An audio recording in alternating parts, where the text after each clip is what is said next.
first we see John Locke, who is a sales assistant in the toy department. A woman looks at him carefully. She ended up asking clearly not what she wanted. In the present, John and Boone do not give up trying to open the hatch. As he works, the guy asks Locke to tell him something about himself, but he claims that his life story is boring. They never managed to break the glass of the hatch. When John got the blade in his leg, he didn't even feel it. In the evening he treated the wound and began to pierce the skin on his legs with pins, and then he put hot coals to it. Even now John felt no pain. The next day they built a new trebuchet to break the glass. John recalls seeing that woman again. He decided to catch up with her, but was hit by a car. That didn't stop him, however. Finally, he stopped the woman and demanded an explanation. It turned out to be his mother. They decided to talk at the cafe. Since John had grown up in an orphanage and did not know his parents, he was very surprised. The woman told him she found him to say something. According to her, John is special and has a special mission. The woman also claimed that he was conceived immaculately. Sawyer asked Sun what plant might help with the headaches. After learning about it from Sun, Kate asked Jack what the constant headaches might mean. However, the doctor has a lot of work to do. He doesn't care about Sawyer. Meanwhile, Boone says it's useless and they won't be able to open the hatch anyway. But according to John, the island will help them or give them a sign. Suddenly they see a falling plane in the sky. Locke began to have visions of Boone whispering Teresa's name. The next moment John realized with horror that he was back in a wheelchair. It was just a nightmare dream. Early in the morning, John woke Boone up and told him to follow him. At this time he recalls how he decided to find out about his mother, whose name is Emily Annabeth Locke. She had been in a mental institution several times. A private detective recommends that John not look for his father, but he is determined. Soon John paid a visit to the home of his wealthy father, Anthony Cooper. It turned out that Emily had first concealed her pregnancy from Anthony and then lied about giving the baby up for adoption. Like John, Anthony has no family. The father invited his son to go hunting with him, and he gladly agreed. In the present, Locke, remembering his dream and the falling plane, realizes where they must now follow.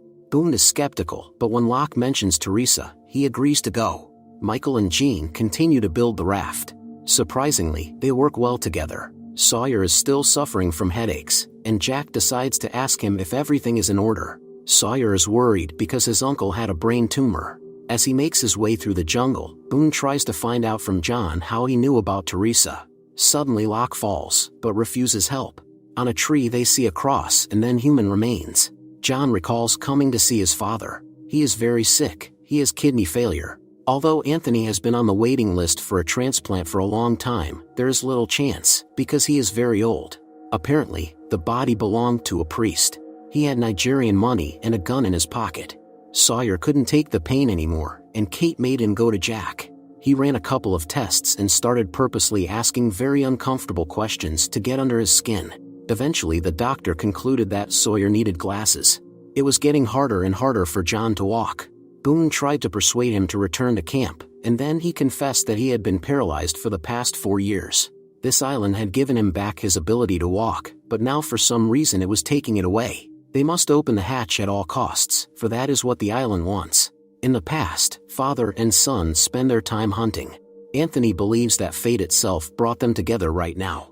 Helping John to walk, Boone told him that Teresa was his babysitter. As a 6-year-old boy, Boone was constantly cranky and chasing her back and forth. One day she tripped, fell down the stairs, and died. Suddenly Locke noticed the very plane from his dream.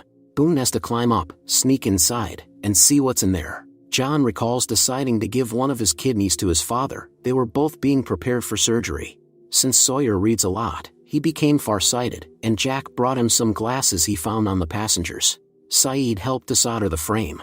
Though it looked ridiculous, Sawyer could see very well now.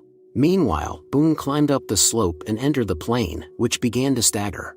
Locke couldn't just sit still, and yet he managed to get to his feet. Boone found statuettes with banned substances inside the plane. John didn't understand why the island had brought them here, and Boone saw the radio. The plane tilted. John told Boone to get out of there, but he tried to get through to someone. Suddenly he got an answer and the plane crashed down. John immediately ran to his friend's aid. Boone was badly wounded, and Locke carried him on his shoulder. Kate thanked Jack for helping Sawyer in spite of his antics. Suddenly John brought wounded Boone, who was in a very serious condition. Locke suddenly disappeared, sinking back into his memories. When he awoke from the anesthesia, his father was not there. The nurse reported that Mr. Cooper had gone home, without saying that John is his son. Suddenly the mother showed up and told the truth. It turned out that Anthony had paid her to meet her son. The father had made up the whole story to get a kidney. John didn't want to believe it. Having recovered from the operation, Locke tried to see his father, but he would not let him on the doorstep. On the way back, he could not hold back his tears. In the present, John cries too, not understanding why he is going through this ordeal. Suddenly a light came on inside the hatch. Jack tries to save Boone, and the other passengers help him. Hugo almost faints, but pulls himself together. Suddenly Boone begins to choke, and Jack gives him a tracheotomy, remembering how he helped his friend tie a bow tie. Preparations for Jack's wedding are in full swing. In the present, the doctor continues to resuscitate Boone, promising him that he will save him. Meanwhile on the beach, Claire looks worried and asks how much longer they will be building the raft. A frightened Kate arrives and asks Sawyer to give her all the alcohol. At the camp, Jack stitches up Boone's chest wound. A blood transfusion needs to be done, but it is unclear how it can be accomplished.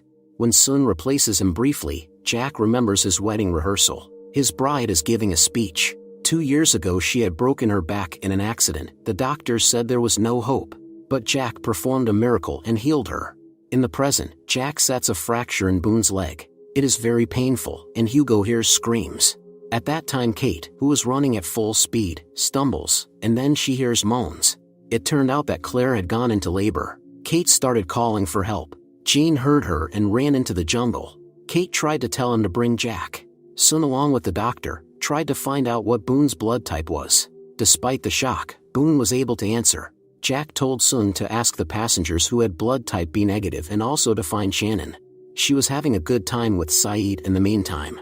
Sun brought a sea urchin, whose needles can be used for blood transfusions. Since there is no suitable donor, Jack decides to use his own blood, since the first blood type is universal. Jack remembers Sarah changing into her pajamas after the wedding rehearsal. They played the piano together. Jack is upset that his father never showed up.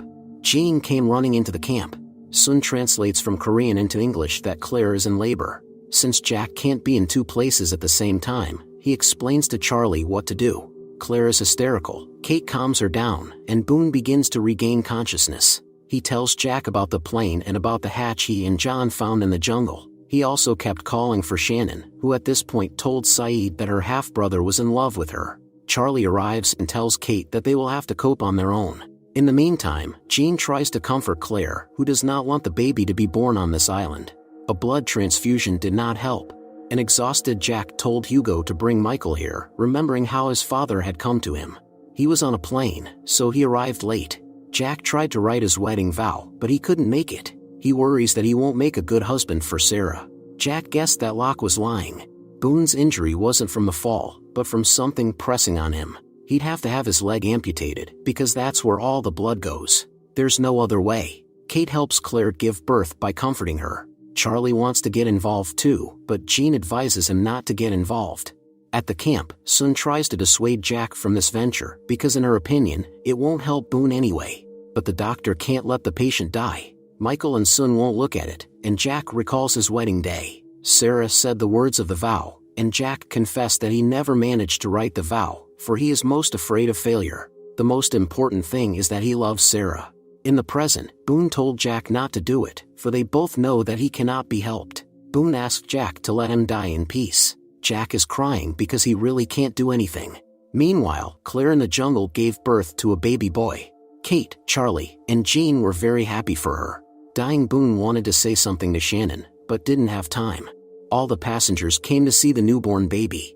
Saeed and Shannon came back. Jack told her what had happened to her brother. The girl sobbed over his body. Jack too could not recover, and Kate came to support him. However, Jack was convinced that John Locke was involved in the boy's death, so he went looking for him.